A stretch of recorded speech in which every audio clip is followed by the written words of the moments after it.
आप देख रहे हैं इंडिया टीवी। आपके साथ मैं हूं गौनिका अरोड़ा। शाम के 4 बज रहे हैं। वक्त हो गया है आज की बड़ी खबर का। आज योगी आदित्यनाथ और अखिलेश यादव एक ही शहर में एक ही वक्त में एक साथ बोलने आए। योगी बता रहे थे कि समाजवादी पार्टी दलित पिछड़ा विरोधी है और अखिलेश यादव ब्राह्मणों के लिए पीडीए की नई परिभाषा दे रहे थे। अखिलेश के पीडीए का पीडी आज से पंडित जी हो गया।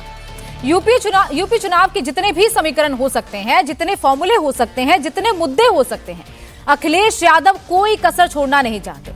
अखिलेश को लग रहा है कि चढ़ावा चोरी और ब्राह्मण वोट से वो योगी को हरा सकते हैं, 27 का चुनाव जीत सकते हैं। आज योगी ने भी समाजवादी पार्टी की नई परिभाषा बता दी। अखिलेश का पीडीए क्या है, इस पर योगी ने खुलकर बात की। यूपी चुनाव का फाइनल फेज शुरू हो चुका है।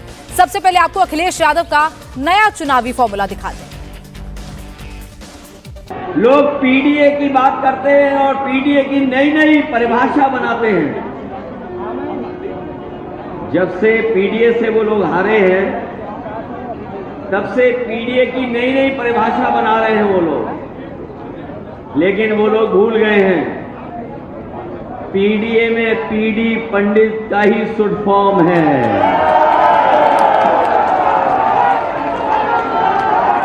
जो लोग पीडीए की परिभाषा समय समय पर दूसरी बनाते हैं, वो जान लें कि पीडीए में पीडी जो है वो पंडित का शॉर्ट फॉर्म है और जितनी पीड़ा दोगे, पीड़ा बढ़ाओगे, उतना ही पीडीए और मजबूत दिखाई देगा। समाजवादी पार्टी के दोहरे चरित्र के खिलाफ, जो दलित विरोधी है, पिछड़ा विरोधी है, युवा विरोधी है, किसान विरोधी है, महिला विरोधी है, गरीब विरोधी है, इन सब चेहरे का उजागर आज उत्तर प्रदेश सदन ने किया है कि इन लोगों का चेहरा और लोकतांत्रिक और संवैधानिक और इस पूरे तबके के साथ अन्याय करने वाला रहा है, अनर्थ करने वाला रहा है।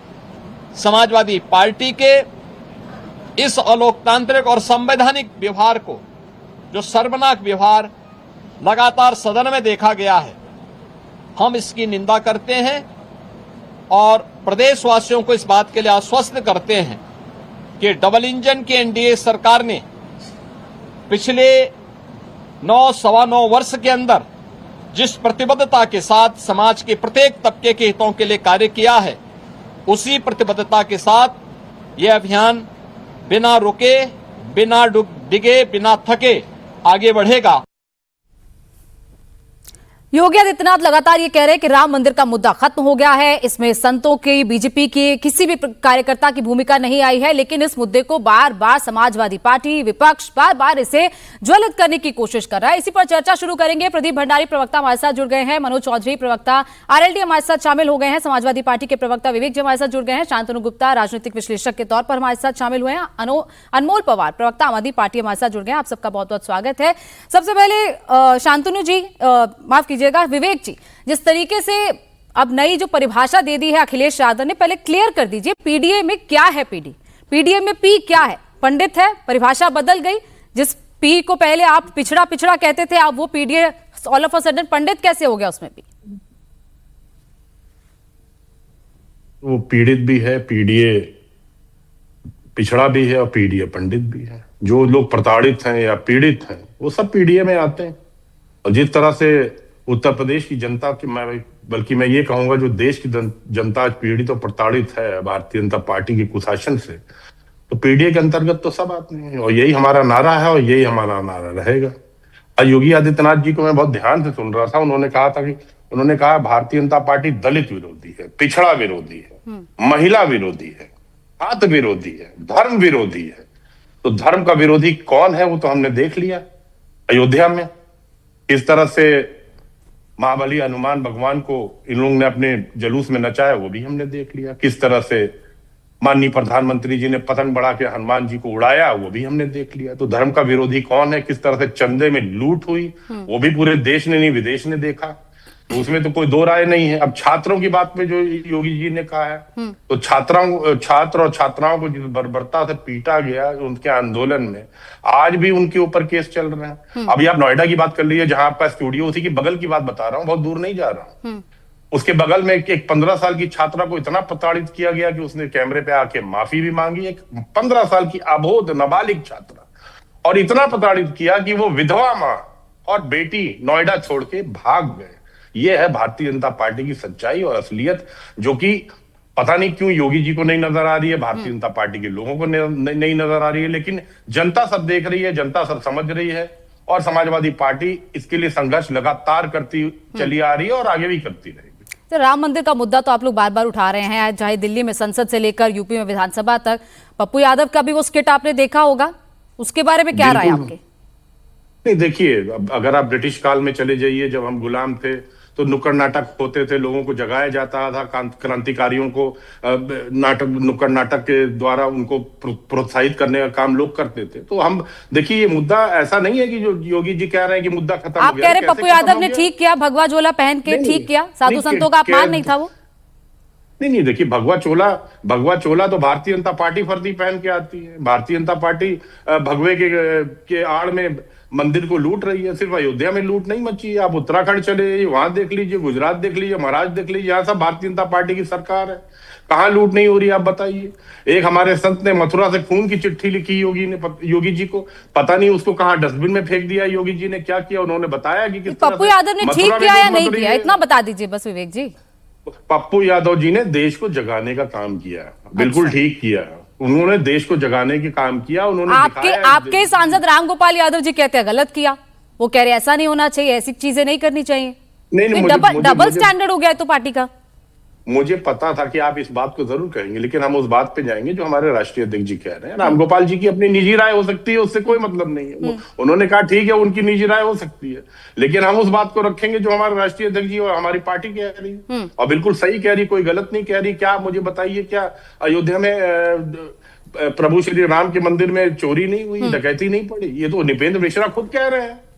ये जो अध्यक्ष है, जिनको माननीय प्रधानमंत्री जी ने खुद बनाया, माननीय प्रधानमंत्री के लाडले अधिकारी रहे, पीएमओ में प्रमुख सचिव रहे, वो कह रहे हैं कि अयोध्या में चोरी नहीं डकैती हुई है। तो आप किसको मानेंगे, बताइए। ठीक है, प्रदीप भंडारी जी कैसे काउंटर करेंगे? बार बार राम मंदिर चोरी का मुद्दा उठाया जाता है, आप चाहे सीएम कह दे कि भाई मुद्दा खत्म हो गया है, लेकिन उसके बावजूद इस मुद्दे पर आपको बार बार घेरा जाता है। विधानसभा का सत्र नहीं चलता है, संसद की कार्रवाई नहीं चल पाती है, तो इस मुद्दे पर आपको बार बार घेरने की कोशिश हो रही है। कैसे बीजेपी काउंटर करेगी इसको?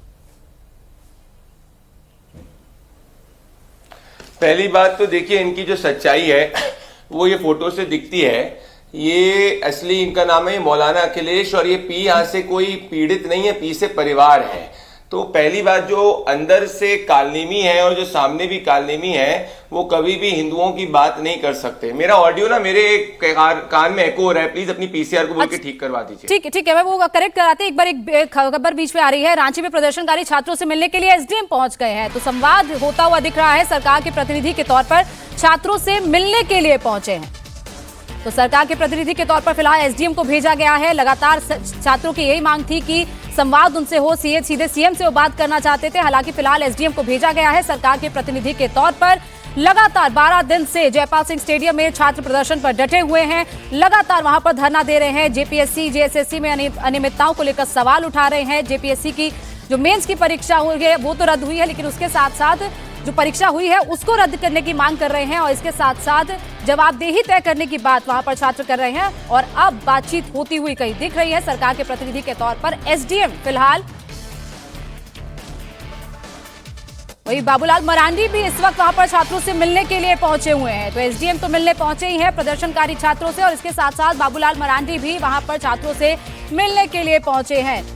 तो बीजेपी नेताओं का साथ अब छात्रों को मिल रहा है। बाबूलाल मरांडी वहां पर खुद पहुंचे हुए हैं। इसके साथ साथ वहां पर कई संगठन तो पहुंचे ही हुए हैं छात्रों के, जो कि छात्रों का साथ देने के लिए उनकी आवाज उठा रहे हैं। लेकिन अब बीजेपी नेता बाबूलाल मरांडी भी छात्रों से मिलने के लिए पहुंचे। इसके साथ साथ सरकार के प्रतिनिधि के तौर पर एसडीएम भी मिलने पहुंचे।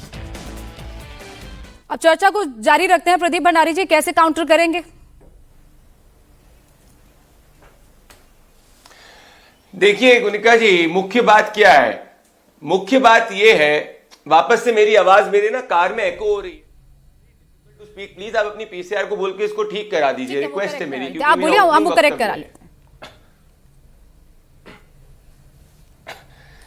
देखिए, मैं वापस से कहना चाहता हूं कि जो अखिलेश यादव है उनका असली चेहरा क्या है। अखिलेश यादव का असली चेहरा ये मौलाना अखिलेश वाला चेहरा है। इसीलिए ये कालनेमी अभी तक प्रभु श्री राम के मंदिर के दर्शन करने नहीं गए। अगर इनके मन में सच्ची प्रभु श्री राम के प्रति भक्ति होती तो जो स्किट का इन लोग ने कोट अनकोट कैरिकेचर करने का प्रयास किया और देश के सभी साधु संतों को चोर बोलने का प्रयास किया, अगर ये सच में प्रभु श्री राम के प्रति ये श्रद्धावान होते तो ये टिन्नू यादव के नाम पे स्किट करते।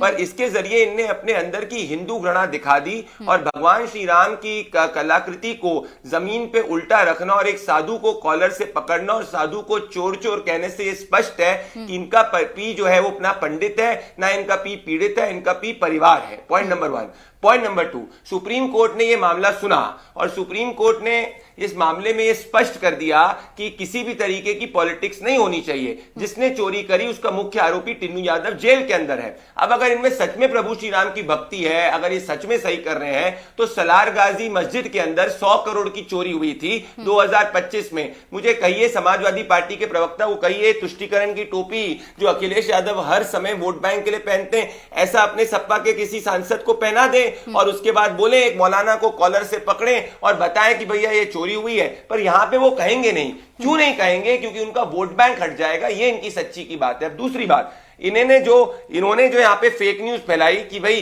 वो लड़की के बारे में, वो लड़की ने माफी मांग ली। भाई किसी का भी अधिकार है अपनी राय को व्यक्त करने का। अगर गाली गलौज करेंगे तो समाज का कोई ना कोई वर्ग तो उसके प्रति पीड़ित होगा। उस समाज का कोई ना कोई वर्ग जो है वो अपने आप को छलावा महसूस करेगा और अपनी राय को प्रकट करेगा। मुख्य बात क्या है गोनिका जी? मुख्य बात यह है कि अभी तक इनमें से किसी ने जो प्रभु श्री राम और देश के साधु संतों का अपमान इनने पार्लियामेंट के बाहर किया, उसकी माफी इनमें से किसी ने नहीं मांगी। जो साधु संतों को चोर बोला उसकी माफी नहीं मांगी। जो अभी तक वो तो बता रहे समाजवादी पार्टी का स्टैंड, प्रदीप जी वो बता रहे, वो कह रहे ठीक किया। और जब अवधेश प्रसाद को इनने पांव छुआए, क्या एक साधु संत समाजवादी पार्टी के मेंबर ऑफ पार्लियामेंट के पांव छुएगा?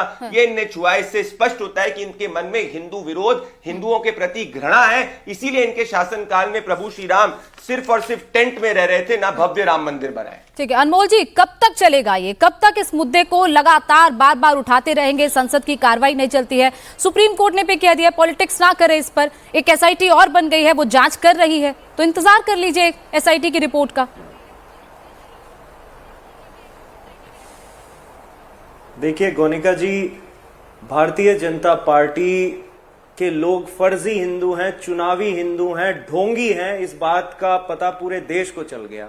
अभी योगी आदित्यनाथ जी कह रहे थे कि जी चंदा चोरी पे बात करना जो है वो सनातन धर्म का अपमान है।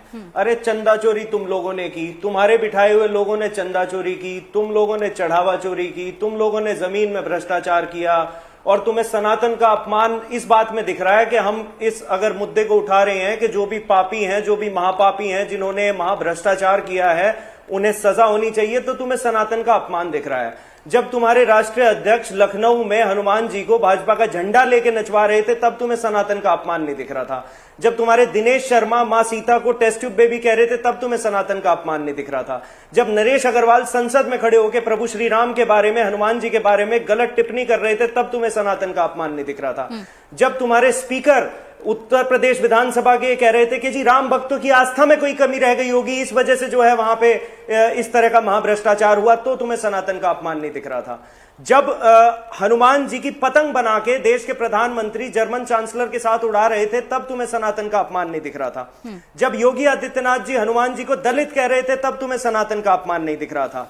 जब चंदे और चढ़ावे की लूट हुई लगातार 5 साल, जब वहां के आरएसएस के लोगों ने बताया कि किस तरह से महाभ्रष्टाचार, जमीन में भ्रष्टाचार चल रहा है, तब तुम्हें सनातन का अपमान नहीं दिख रहा था। जब तुम्हारे राज में डेली 50,000 गायें काटी जा रही हैं जिसे माता माना जाता है, तब तुम्हें सनातन का अपमान नहीं दिखाई दे रहा। जब तुम्हारी पार्टी के लोग कहते हैं कि पहले शौचालय बनना चाहिए, तो तुम्हें सनातन का अपमान नहीं दिखाई दे रहा। तो ये ढोंगी, ये कालनेमी, इनका चेहरा देश के हर एक व्यक्ति को पता चलना चाहिए कि ना इनकी सनातन में कोई आस्था, ना इनकी हिंदू धर्म में कोई आस्था। ये केवल वोट की राजनीति करते हैं। इन्होंने महापापियों को बचाया, उनके खिलाफ 18 दिन बाद एफआईआर हुई, वो भी तब जब अरविंद केजरीवाल जी वहां दर्शन करने पहुंचे। आनन फानन में इन्होंने फर्जी एसआईटी बिठाई, फर्जी एफआईआर कराई और आज तक जो बड़े अपराधी हैं, चंपत राय, अनिल मिश्रा, गोपाल राव, वो सारे खुले छूटे घूम रहे हैं अभी, उन पे कोई देखिए, कार्रवाई उनका नाम नहीं तो की। एसआईटी की रिपोर्ट में केवल नहीं आया ना। आंख में धूल झोंकने का काम अनमोल जी, कर रही है नाम तो भारतीय एसआईटी की जनता रिपोर्ट में, पहली रिपोर्ट में तो नहीं आया ना। प्रदीप मैं जी, जवाब दूंगा। सनातन विरोधी आप कहते हैं विपक्ष को, लेकिन विपक्ष आपको सनातन विरोधी बता रहा है। वो बार बार कहे कि ब्राह्मणों का अपमान आप करते हैं, पी पंडितों का अपमान आप लोग देखिए, करते हैं।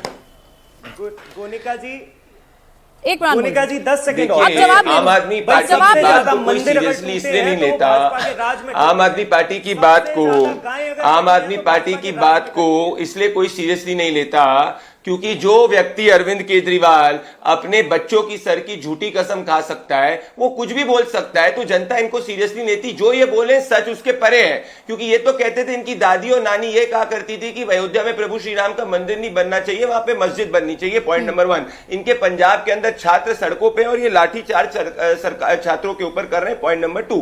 पॉइंट नंबर 3, मैं कह रहा हूं सुप्रीम कोर्ट के निर्देश के अंदर एसआईटी बनी। अगर इनको लग रहा है कि कोई गुनेगार छूटा है तो क्यों नहीं आम आदमी पार्टी तो इतने करोड़ों रुपए पैसे दिए थे अभिषेक मनु सिंघवी को अरविंद केजरीवाल को जेल से बाहर निकालने के लिए, करोड़ों का एक वकील कर दे और सुप्रीम कोर्ट के अंदर एक रिट पिटीशन आर्टिकल 32 के अंदर दाखिल कर दे और बोल दे कि एसआईटी एविडेंस की दाखिल नहीं, एसआईटी एविडेंस नहीं देख रही है, ये एविडेंस देखना चाहिए। पर इनको राजनीति करनी है क्योंकि इनका कालनेमी वाला चेहरा देश की जनता के सामने। ये देखिए इनकी सच्चाई क्या है। ये अरविंद केजरीवाल है जो झाड़ू से स्वास्थ्य को पीटने की बात कर रहे थे अपने पोस्ट में, ये वो अरविंद केजरीवाल हैं। तो अभी तक इन लोगों के कालनेमी चेहरा सामने आ चुका है। मैं तो खुश हूं कुलिका जी, जो 2014 के पहले तक राम राम नहीं लेते थे, पिछले 3 महीने में इतनी बार इन्होंने प्रभु श्री राम का नाम लिया जितना जीवन काल में नहीं दिया था। यह है 2014 के बाद का परिवर्तन। तो जनता के मैदान में देख लेंगे। नोटा वाली आम आदमी पार्टी को उत्तर प्रदेश की जनता चाहती है कि सनातन प्रेमी भारतीय जनता पार्टी, जिसने चंदा चोरों के खिलाफ एक्शन लिया, जिसके शासनकाल में प्रभु श्री राम का मंदिर बना,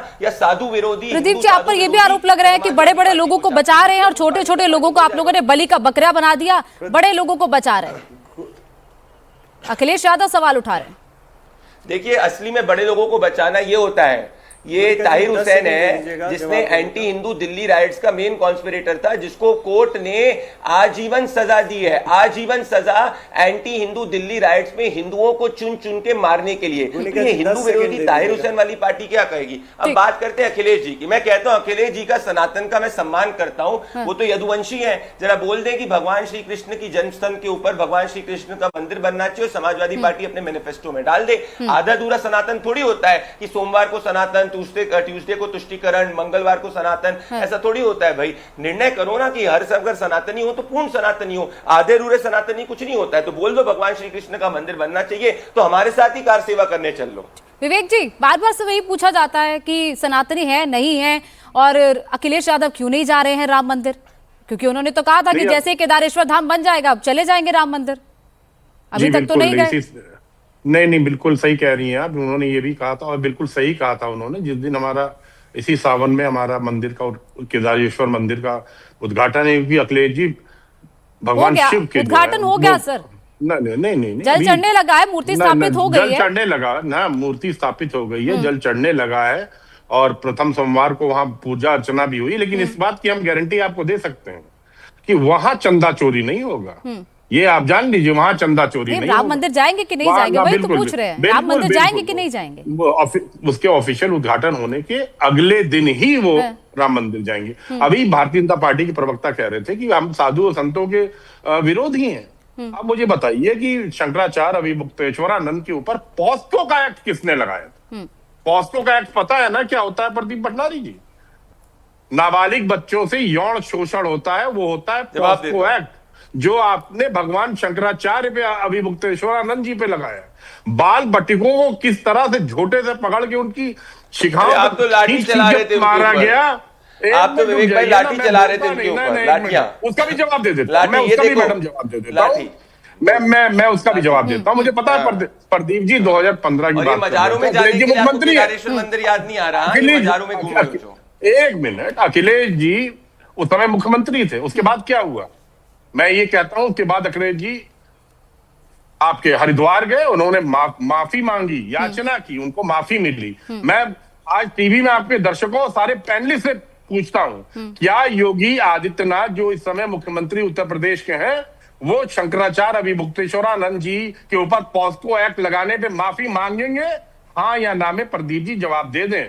प्रदीप जी, मणिकर्णिका घाट जो टूटा है बनारस में, शिवलिंग तक को आपने जेसीबी से तोड़वा दिया, क्या उस पे आप माफी मांगेंगे? डेवलपमेंट के नाम पे आपने 134 शिवलिंग उठा के नाले में फेंकवा दिए। आज आप जाइए लंका थाने में देखिए, मैडम आप भेज दीजिए अपने कॉरेस्पॉन्डेंट को, देख लीजिए। सरेआम झूठ है, सरेआम झूठ है। अक्षय वट वृक्ष तक आपने काट दिया, शनि मंदिर आप डाल सरेआम झूठ है। डेवलपमेंट के नाम ये पे सप्पा मीडिया चैनल की बात मत करो। झूठ, आप बनारस गए हैं, झूठ। बनारस गए हैं। अरे भैया, आप जितनी बार आप जीवन काल में बनारस नहीं गए उतनी बार मैं पिछले 10 साल में जा चुका हूं। 50 बार होकर ठीक है, वो उसका जवाब, ठीक है, वो तो उसका जवाब काला झूठ चश्मा बता रहे हैं। वो कह रहे हैं ऐसा बताओ, कुछ नहीं हुआ है कि शांतनु जी पीडीए में पीडी चेंज हो गया, पीडीए में पी पंडित हो गया, ये कैसे धर्म परिवर्तन हो गया, कैसे हृदय परिवर्तन हो गया? क्योंकि अब अखिलेश यादव जो अब तक पिछड़ा, दलित, अल्पसंख्यक की बात करते हैं, अल्पसंख्यक की बात तो बहुत वक्त से नहीं कर रहे हैं, लेकिन अब पंडितों की बात करने लगे। अब समझ आ गया कि ब्राह्मण वोट अगर मिलेगा तभी 2027 में जीत मिलेगी।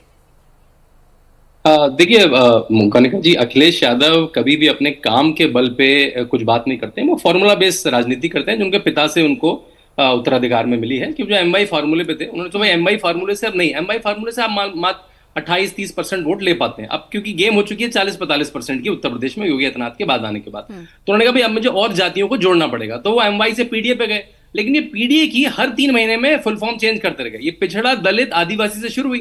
अब उत्तर प्रदेश की ज्यादा जानकारी है नहीं, क्योंकि लखनऊ में रहते हैं वो ज्यादा, या विदेश में रहते हैं, तो किसी ने कहा अभी आदिवासी तो है ही नहीं उत्तर प्रदेश में, 1-2% है, अब क्या करें? तो उन्होंने एक ऊपर अल्पसंख्यक कर दिया। फिर बिहार में जब भाजपा की जीत हुई तो पता लगा महिलाओं ने बहुत वोट दिया, तो उसको आधी आबादी कर दिया। अब लगा कि अब ये चंदा चोरी का मामला है, हमने जो स्किट करी उसमें तो ब्राह्मणों का बड़ा अपमान लग रहा है, उसमें तो मेरे पार्टी के लोग भी हैं, बड़ा उसका रोष है, संतों ने उसका रोष करा, अब उसको पंडित कर दिया। तो वो एक कंफ्यूज पॉलिटिक्स है उनकी बहुत समय से। कभी आपको वो धरना प्रदर्शन करते नहीं दिखेंगे, कभी किसी जिले में नहीं दिखेंगे। आजमगढ़ से जब सांसद थे तो आजमगढ़ में नहीं दिखे, अब जहां से सांसद है वहां नहीं दिखते। वो आपको उनके कार्यालय में एक प्रेस कॉन्फ्रेंस है, वहां हंसी ठट्टा चलता रहता है, वहां पे कोई वीडियो नाच गाना चलता रहता है। वो सफाई महोत्सव नहीं करवा पा रहे हैं तो अपने कार्यालय में करते हैं। तो आपको पीडीए की हर हफ्ते एक नई फुल फॉर्म मिलेगी। अभी तो देखिए चुनाव में क्या होगा, पूरी एबीसी निकल आएगी उसमें। तो उनकी राजनीति। अभी विवेक जी ने कहा कि वो अगले दिन जाएंगे राम मंदिर, जब उनका उद्घाटन हो जाएगा। मैं आपको उनके 3-4 वक्तव्य बताता हूं। जब उनके पास इनविटेशन की बात हुई तो पहले तो उन्होंने कहा मेरे को इनविटेशन नहीं मिला।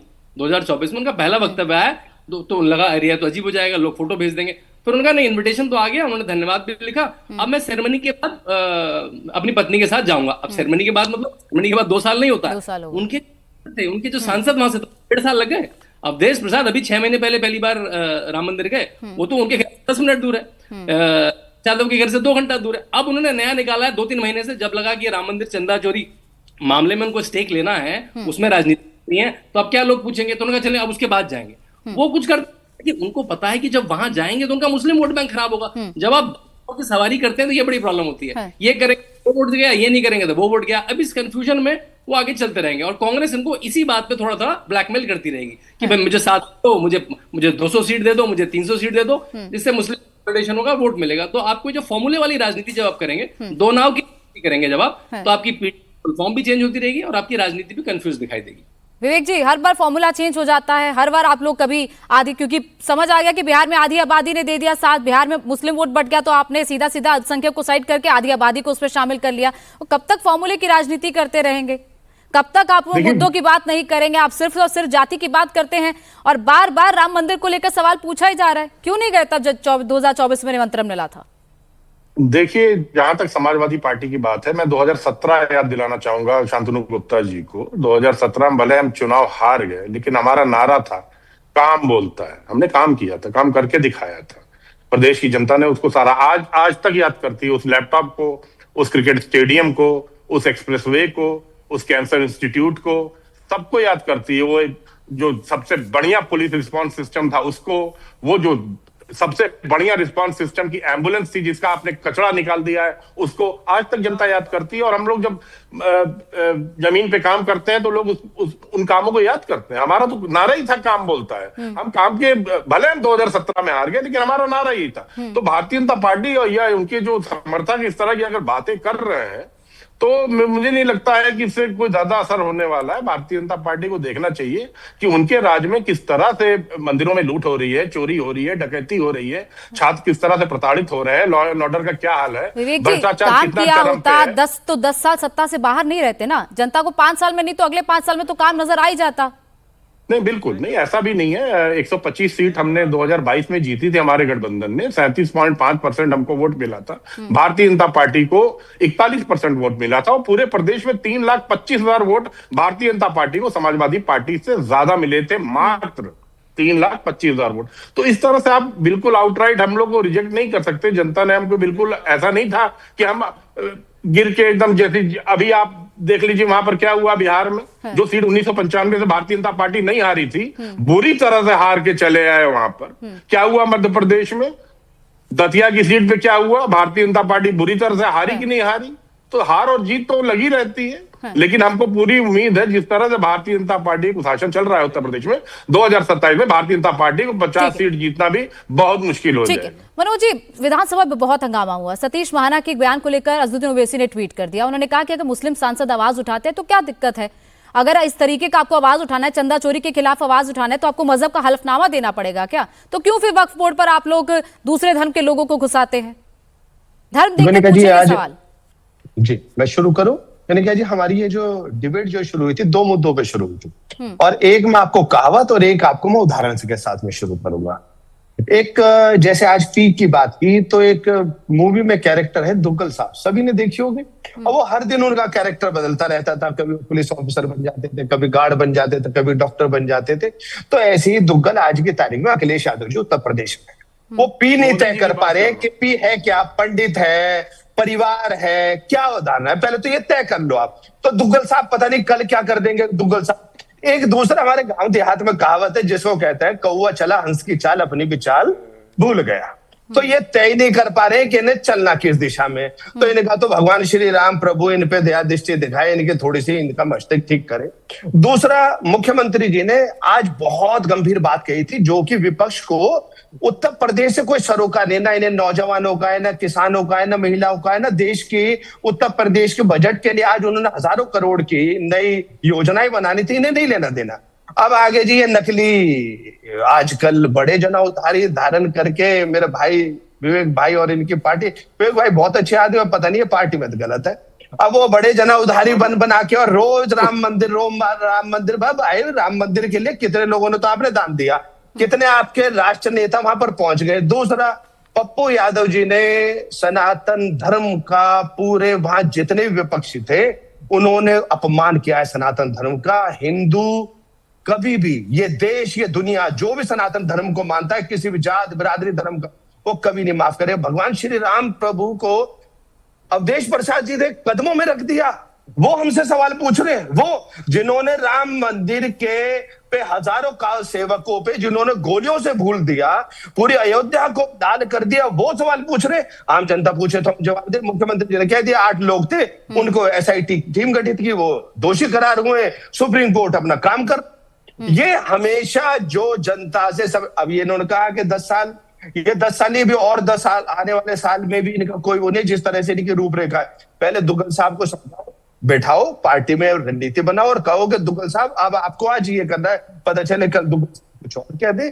तो मुझे बड़ा हसास तक पद वो होता लगता है। और इनको बात करनी चाहिए, आज किसानों की बात करनी चाहिए, आज नौजवानों की बात करनी चाहिए, महिलाओं की बात करनी चाहिए, उत्तर प्रदेश को हम कैसे सशक्त बना सकते हैं, हमें उसकी बात करनी चाहिए। ये घूम फिर के राम मंदिर, तो फिर जरा अयोध्या की भी बात कर लो, आप जरा मथुरा की बात कर लो। भगवान श्री कृष्ण इंतजार कर रहे हैं कि कब उनके कुल में जो पैदा हुए ऐसे लोग कि वो हिम्मत जुटा पाए कि आओ जी हम मथुरा बुला रहे हैं, भगवान श्री कृष्ण बुला रहे हैं, हम आपके साथ में चल रहे हैं, आओ जरा मंदिर की बात करते हैं। उसकी बात नहीं करेंगे। ये बेचारे पी का मतलब इनका सिर्फ प्रॉफिट अर्न पार्टी है। जब तक सत्ता में आएंगे नहीं तब तक हजारों करोड़ रुपए के प्रॉफिट बनाएंगे नहीं।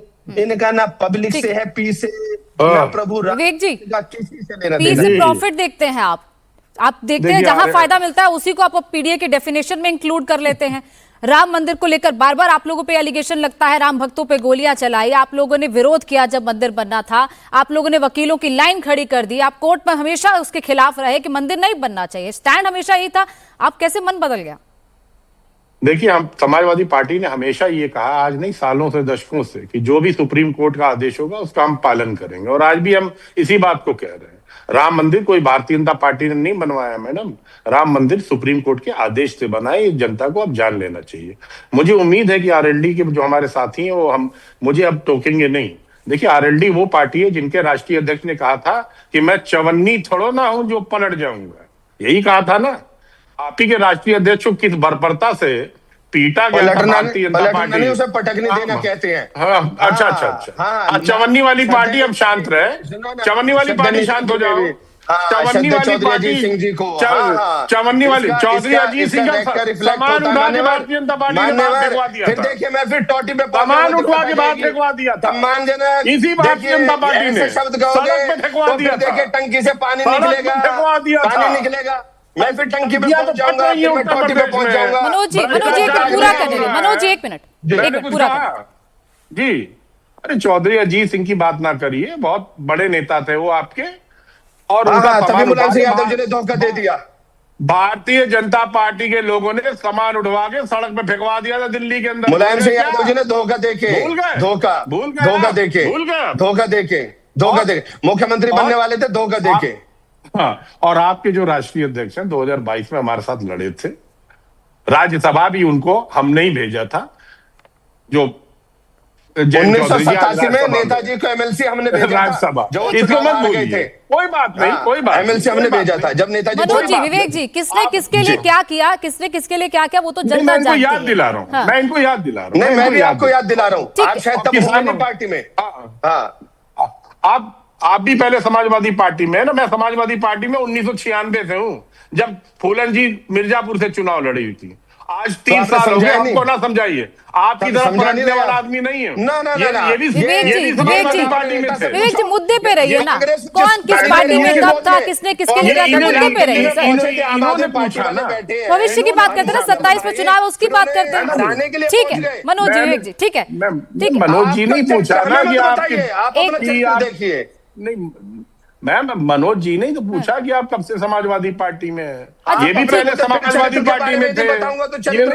ठीक है सर, ये पर्सनल इसमें मत जाइए, कौन किस पे क्या था। ठीक है सर, ठीक है, विवेक भाई चरित्र हनन हो जाएगा।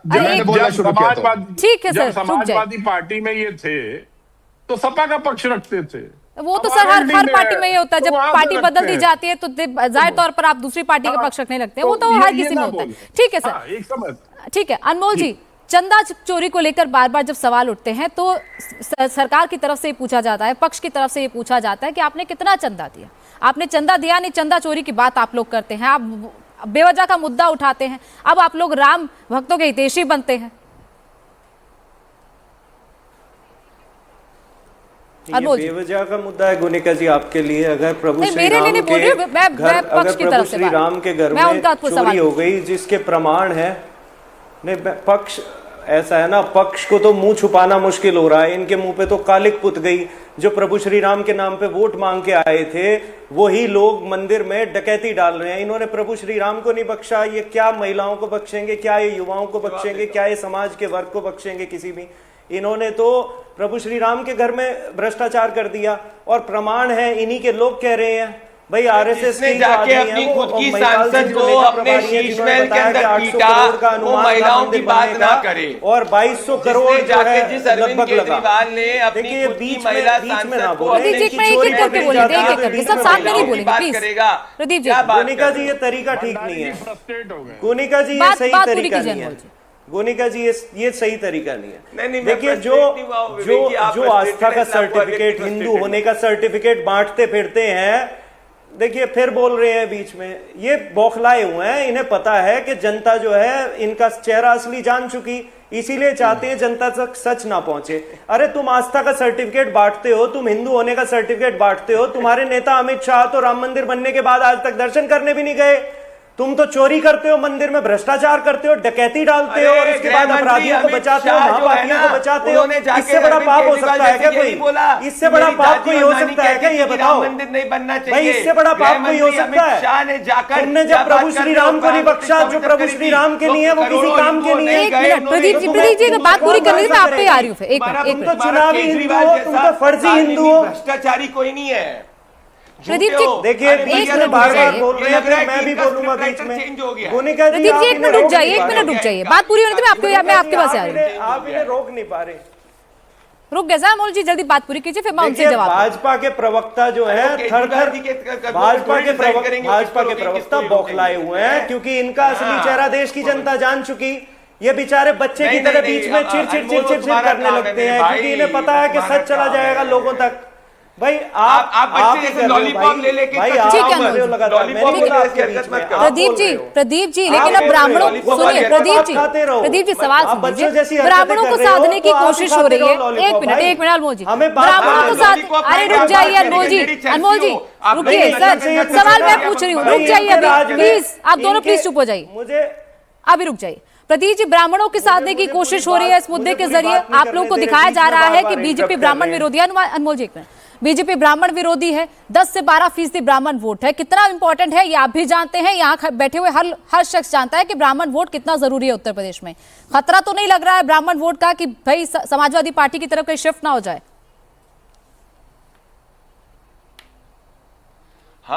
हमें 100% सम्मान करते हैं और हर वर्ग का विश्वास जीतना हमारा दायित्व, हमारे काम के जरिए। अगर कोई किसी को चीज है तो हम सुनेंगे और इंप्रूव करेंगे। पर मैं मुख्य बात कहना चाहता हूं 10 सेकंड में अपनी, ये बड़ा राम मंदिर की बात कर रहे हैं, ये सुनिए इनको। अब तो आपके भगवान राम का मंदिर बनेगा, कहते ना बेटा, मेरा राम किसी की मस्जिद तोड़ के अपने इनकी तो दादी और नानी दो, कह रही है कि अपने ना बेटा पुकारों पे। मेरा राम कहता है जो किसी की डकैती मस्जिद डाली है तोड़ के उस पे नहीं जवाब किया। दो। कितने बड़े जो शर्म डकैती हो डाली है उस पे जवाब दो। कुछ चुल्लू भर पानी गाय के अंदर कटवाई है डूब उस जाना पे चाहिए जवाब अनमोल। दो। उस जो चुल्लू मंदिर भर पानी में तोड़वाए है डूब उस जाना पे चाहिए। जवाब दो। यह तुम्हारी जो असली मंदिर चेहरा। में डकैती ताहिर डाली है हुसैन उस वाला पे जवाब हिंदुओं के दो। खिलाफ प्रदीप जी, दंगा प्रदीप जी, चोरी मेरे पे सवाल का दो। जवाब दीजिए ना, हिंदुओं के ब्राह्मण खिलाफ चोरी पे जवाब ब्राह्मण दो। वोट खिसकने का खतरा जमीन तो में नहीं लग रहा है? भ्रष्टाचार पे जवाब दो। एक मिनट अनमोल जी। चंपत राय को क्यों बचाया उस प्रदीप पे जी, जवाब ब्राह्मण दो। वोट खिसकने का खतरा अनिल तो नहीं राय लग को रहा, क्यों आपका बचाया कोई उस वोटर पे कहीं जवाब आपसे दो। अलग तो नहीं हो गोपाल जाएगा? बिल्कुल राव को नहीं। क्यों बचाया उस पे जवाब अरे दो। भैया तुम ठीक है, ताहिर अनमोल जी, हुसैन वाले बनने चुप में रहो। भ्रष्टाचार ताहिर हुसैन अनमोल जी, वाले एक minute, Tahir Hussain please, party एक मिनट। चुप रहो। ताहिर हुसैन पार्टी शांत।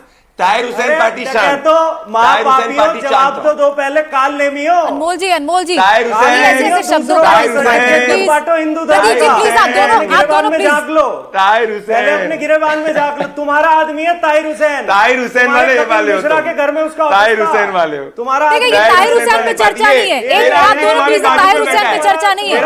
ताहिर हुसैन का जो होना था वो कोर्ट में हो गया है। प्रदीप जी, ताहिर हुसैन पे ना जाए, आप मुद्दे पे रहे, आप भी अनमोल जी। महाडकैतों को क्यों बचाया इस पे जवाब दो।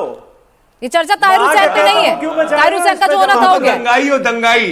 तुम ठीक लोग तो हिंदुओं तो आप दोनों मुद्दे में बात नहीं करना चाहते। ठीक है अनमोल जी, प्रदीप जी, ठीक ये जलेबी है, की शांतनु तरह जी, इधर-उधर घूमते सब जानते हैं रहेंगे, ब्राह्मण जवाब वोट नहीं कितना देंगे। जरूरी है, लेकिन जिस तरीके से डकैती पे एक जवाब मिनट नहीं अनमोल जी, देंगे, काल नेमी। अनमोल जी एक मिनट, हमने देखा है कि 2007 में बसपा के साथ गया, बसपा जीत गई थी। जिस तरीके से कांग्रेस के साथ गया, कांग्रेस जीत गई। फिर बीजेपी के साथ आया, बीजेपी जीत गया। अब उसी के चक्कर में आप समाजवादी पार्टी पे लुभाने की कोशिश करिए। क्या खिसक सकता है ब्राह्मण वोट? क्या नाराजगी है ब्राह्मणों में बीजेपी के अगेंस्ट? देखिए, अगर आंकड़ों की तरफ जाएं तो आप 14 का इलेक्शन देखें, 17 का देखें, 19 का देखें, 22 का देखें, 24 का भी देखें, जहां भाजपा ने उतना अच्छा नहीं करा। ब्राह्मणों का वोट 85 से 95% तक भाजपा के साथ गया। जो 24 में भी हुआ, वो जिनका कंफ्यूजन चल गया, जिन्होंने कहा कि आरक्षण चला जाएगा, संविधान बदल जाएगा, खटाखट पैसा आया गया, लेकिन वो बाद में उनका जो एडवांटेज था 2024 का, वो नेगेट हो गया। जैसे ही बायपोल हुए 9 सीटों पे, उसमें करारी हार मिली। वहां तक कि अयोध्या सीट पे, जिसमें काफी इतराते थे, उनका लड़का, जब अवधेश प्रसाद का लड़का मिल्कीपुर सीट से लड़ा, तो बड़ी हार हारी उन्होंने, बड़े बड़े वोटों से हारा। अभी ये बिहार की सीट को बड़े वोटों को कह रहे थे, वो तो 20,000 से हारे, ये तो 50,000 से ज्यादा वोटों से हारे। अभी विवेक जी ने कहा बड़े नेता है अजीत सिंह, लेकिन अजीत सिंह का जो सबसे बड़ा वक्तव्य माना जाता है वो आज तक ये है कि जिस गाड़ी में लगा सपा का झंडा, उसमें बैठा है गुंडा। तो अब ये इतनी जो कंफ्यूज राजनीति है, क्योंकि ना इतने सारे गठबंधन ट्राई करे हैं, कभी 2 लड़के यूपी के गए, कभी ये बसपा के साथ आए, कभी ये छोटी पार्टियों के साथ आए, फिर ये कांग्रेस के साथ वापस आ रहे हैं। कांग्रेस के साथ वापस आने का भी इनका बड़ा मुश्किल है। वो कह रहे हैं हम तो 400 सीटों पर लड़ेंगे, कोई कह रहा है मुझे 300 सीटें दे दो, कोई कह रहा है 200 सीटें दे दो। तो अब ये तारतम्य जो सपा अपना कोई काम नहीं बता पा रही आज भी वो अपना वो 300 किलोमीटर का एक्सप्रेस है, उसको लेके बैठे हैं। यहाँ 2000 किलोमीटर का एक्सप्रेस वे बन चुका है, वो एक हॉस्पिटल गिनाते हैं, यहाँ बीसी हॉस्पिटल बन चुके हैं। तो वो काम से काम मैच ही नहीं कर पाएंगे कभी, तो क्या फिर वो जाति की कैलकुलेशन पे आएंगे और वो कोई कंफ्यूजन फैलाने की कोशिश करेंगे, जिससे उत्तर प्रदेश की जनता राम मंदिर के मुद्दे के बाद क्या नाराजगी आएगी ब्राह्मणों में? नहीं, मुझे नहीं लगता। जिस तरह से योगी, अगर उस पर कोई कार्रवाई ना होती, जैसे मुजफ्फरनगर दंगा हुआ था, दंगा हुआ, कोई कार्रवाई, तो वो दंगा फैला। लेकिन जब कार्रवाई होती है, जब एसआईटी बनती है, सीनियर एसआईटी बनती है, सुप्रीम कोर्ट उसकी जांच करता है, ताबड़तोड़ एफआईआर होती है, सारे लोग अरेस्ट होते हैं, तब वो फिर लोग कहते हैं अच्छा भाई एक दिक्कत हुई, एक चोरी हुई और उस पर कार्रवाई हुई। इसलिए लगता है योगी आदित्यनाथ का शासन जिस तरह से रहा है 9.5 साल का, लोगों ने उस को देखा। ठीक, विवेक जी, जब बैठक हुई थी विधानसभा सत्र से पहले, जब सब दलों को बुलाया गया था, तब तो आप लोगों ने मुद्दा नहीं उठाया, तब आप लोगों ने नहीं कहा कि राम मंदिर पर चर्चा होनी चाहिए। जैसे ही सदन शुरू होता है, जैसे ही वहां पर महत्वपूर्ण फैसले लिए जाने होते हैं, महत्वपूर्ण योजनाओं के बारे में वहां बात होनी होती है, तब वहां पर मुद्दे उठा दिए जाते हैं। आप राम मंदिर की बात करने लगते हैं, वहां पर सिर्फ उसी मुद्दे को लेकर आप सदन नहीं चलने देते हैं। और योगी आदित्यनाथ कह रहे हैं आप महिला विरोधी, आप दलित विरोधी, युवा विरोधी, किसान विरोधी। देखिए, जहां तक दलितों की बात है तो सबसे ज्यादा अत्याचार तो दलितों पे उत्तर प्रदेश में ही हुआ है। ये तो एनसीआरबी का डाटा बता रहा है। दलितों के ऊपर आप यूरिनेट भी कर देते हैं। मैं क्या बोलूं, कैसे बोलूं, उनके ऊपर यूरिनेट कर देते हैं। नहीं करते हैं क्या? मुझे रिबटल देने आपको नहीं पता है क्या? आपको नहीं पता है क्या दलितों पे और ओबीसी पे किस तरह से यूरिनेट किया, किस तरह से वीडियो बाहर है? आपको नहीं पता है क्या? आप देखिए जिस तरह से ब्राह्मणों की बात कर रहे हैं। मैं जवाब देना चाहूंगा। एक मिनट रुक जाइए। शांत जी, एक मिनट अब बात रुक जाइए। आप सब आदमी हैं, प्रदीप भंडारी मत बनिए। ये गलत बोल रहे हैं। देखिए जिस तरह, देखिए जिस तरह, विवेक जी आपके जैसे टोटी चोर कोई नहीं है इस पैनल पे, है ना? आपके जैसे टोटी चोर कोई नहीं है। चंदा चोर, चुप, चंदा चोर, टोटी चोर, चंदा चोर, टोटी चोर, आप टोटी चोर, चंदा चोर, भगवान के चंदा चोर, टोटी चोर हो आप लोग, टोटी चोर। प्रभु श्री राम के मंदिर को टेंट में रखा था आपने, टेंट में, टेंट। टोटी वालों देखो, टोटी वाले शांत रहिए प्लीज। आप टोटी वाले, अगर आप इधर उधर की बात करेंगे तो हम भी टोटी की बात करेंगे। छोड़ गद्दी। विवेक जी, यही तो सवाल था ना। ये सब जो नारे हो जाते हैं, चंदा चोर, टोटी चोर, इसमें जनता के मुद्दे तो रह जाते हैं ना। इसमें युवाओं, किसानों, महिलाओं की बात हो ही नहीं पाती। देखिए मुझे बोलने की मुद्दे की बात कर रहा हूं। मैं पड़ोस के राज्य बिहार की बात कर रहा हूं। जिस तरह से भरत तिवारी की इन लोगों ने हत्या कर दी, क्या आप सोच रहे हैं कि उसका असर उत्तर प्रदेश में नहीं होगा क्या? भरत तिवारी की जो हत्या हुई है उसका बहुत व्यापक असर जो है उत्तर प्रदेश में हो रहा है। और हमारे पूर्वांचल के जो ब्राह्मण है, मैं ब्राह्मणों के साथ उठता बैठता हूं, वो जनेऊ की कसम खा के कह रहे हैं कि हम भारतीय जनता पार्टी को वोट नहीं करेंगे। आप सोच रहे हैं कि आप मासूम ब्राह्मणों की आप हत्या करते फिरेंगे और ब्राह्मण आपके पीछे पीछे टहलेगा। ब्राह्मणों को आपने बंधुआ समझ लिया है क्या? अपना बाल बटुओं की आप शिकायत खींच के मारेंगे, शंकराचार्य पे ऊपर आप पॉस्को का एक्ट लगा देंगे। हाँ, मनोज जी गिरफ्तार करेंगे, त्रिवेणी में आप उनको मुझे जवाब डुबकी नहीं लगाने देंगे। प्रदीप जी, त्रिवेणी में उनको डुबकी नहीं लगाने देंगे। अगर संसद में हुआ नाटक वो धार्मिक भावनाओं को आहत करता है, तो विपक्ष यही सवाल उठा रहा है कि जो मंदिर में चंदा चोरी हुआ, क्या वो सनातनी लोगों की भावनाओं को आहत नहीं करता? क्या वो सनातन को चोट नहीं पहुंचाता? गोनिका जी, जिसने चोरी करी उसको गिरफ्तार किया, उसका नाम है टिन्नू यादव, जिसके बारे में एक शब्द अभी तक समाजवादी पार्टी के प्रवक्ता ने नहीं बोला। पॉइंट नंबर 1, सबसे ज्यादा ब्राह्मणों की हत्या कांग्रेस पार्टी के शासनकाल के अंदर हुई थी और समाजवादी पार्टी के शासनकाल में हुई थी। पॉइंट नंबर 2, पॉइंट नंबर 3, ये दलितों की बात कर रहे थे। जब समाजवादी पार्टी सरकार में आई थी 2012 के अंदर, 45 दिन में सबसे ज्यादा दलितों के घर जलाए गए थे। Point number 3। पॉइंट नंबर 4, जो सबसे बड़ा पॉइंट है, जो ये कह रहे थे कि भाई प्रभु श्री राम की बात ये कर रहे हैं, प्रभु श्री राम को तो टेंट में रखने का काम इनने किया, अब ये काम की बात कैसे करेंगे? पार्लियामेंट के अंदर एवरेज नेशनल जो अटेंडेंस की वो 85% है। उत्तर प्रदेश के सांसद की एवरेज अटेंडेंस 92% है। अखिलेश यादव तो फेल हो चुके हैं, उसमें 45% है। जो आदमी पार्लियामेंट ही नहीं आया, जो आदमी काम की बात नहीं करे, जो आदमी रात को 12 बजे के बाद, दोपहर में 12 बजे के बाद में उठे, वो क्या करेगा भाई? अरे अखिलेश यादव का कोई काम धाम नहीं है। मोदी जी जेल में है, मोदी जी साथ में पार्लियामेंट आ रहे हैं। शांतनु जी, क्या अब रास्ता खुल गया? राम मंदिर का मुद्दा क्या 27 तक इसी तरह जीवित रहेगा? क्या इस मुद्दे पर चुनाव लड़ा जाएगा? क्या इस पर वोट शिफ्ट होगा? देखिए, चुनाव तो लड़ा जाएगा क्योंकि अखिलेश यादव के पास मुद्दे नहीं है, वो मुद्दे ढूंढते रहते हैं। जैसी डिबेट शुरू हुई तो आपने ध्यान दिया होगा, अनमोल जी ने कहा कि जैसे ही केजरीवाल जी गए एफआईआर हो गई। ये कहते हैं कि हमारा मुद्दा है। ऐसे ही सीजेपी में हुआ, सीजेपी में आम आदमी पार्टी कहती है हमारा मुद्दा है, कांग्रेस कहती है हमारा मुद्दा है। ये लोग मुद्दे की तलाश में है। मेरी सलाह है, अगर अखिलेश यादव इसको सुन रहे हो, अगर उनको अपना वोट परसेंटेज में मेंटेन करना है तो अपनी वो जातिगत राजनीति में रहे। जैसी वो हिंदुत्व की राजनीति में पहुंचेंगे, वहां पे वो योगी आदित्यनाथ से लड़ रहे हैं। वो भारत के बड़े, मतलब जो बड़े मठ है उसमें से सर्वोत्तम, बड़े से बड़े मठ गोरखनाथ मठ के पीठाधीश्वर से भी चुनाव लड़ रहे हैं। तो अगर आप हिंदुत्व पॉलिटिक्स में अगर ट्रेड करेंगे तो आपके लिए बहुत मुश्किल होने वाला है। वो आपको जो अपना वोट परसेंटेज भी मेंटेन नहीं कर पाएंगे, जीतना तो बहुत दूर की। ठीक है मनोज जी, अब वो भी माता प्रसाद पांडे, पवन पांडे, सनातन पांडे इनको आगे कर रहे हैं। वो बता रहे हैं कि भाई हमारी पार्टी में भी है ब्राह्मण, हम भी ब्राह्मणों के ही तेशी हैं। एक मुझे बात याद आ गई, आपकी इजाजत हो तो मैं कहूं, शायद मेरे समाजवादी साथी को, विवेक भाई को बुरा थोड़ा जल्दी लगेगा। सर, वक्त कम है। जल्दी जल्दी जल्दी। हजारों आतंकवादी पकड़े जाते, इस्लाम कभी उसका कोई नुकसान नहीं हुआ, कभी वो नहीं हुआ। एक चंदा चोरी जो कि कुछ घटिया लोगों के द्वारा की गई तो पूरा सनातन धर्म बर्बाद हो गया? ऐसा नहीं है। सनातनी आज भी भगवान श्री राम में उतनी आस्था है, एनडीए में उतनी आस्था है। ठीक। विवेक भाई, आप लोग कितना भी कुछ कर लो, आपकी तरफ कभी भी नहीं शिफ्ट ठीक है होगा। सर, आप लोग वोट बैंक। कहेंगे कि ये मुद्दा नहीं है, लेकिन ये तो जनता तय करेगी कि 27 में राम मंदिर में जो चोरी हुई है, चंदा चोरी हुई है, वो मुद्दा है नहीं। उस पर जनता का वोट आपकी तरफ से, आपकी पार्टी से भटक कर कहीं दूसरी तरफ शिफ्ट ना हो जाए, ये तो देखना होगा। बहुत बहुत शुक्रिया आप सबका हमारे साथ चर्चा में जुड़ने के लिए।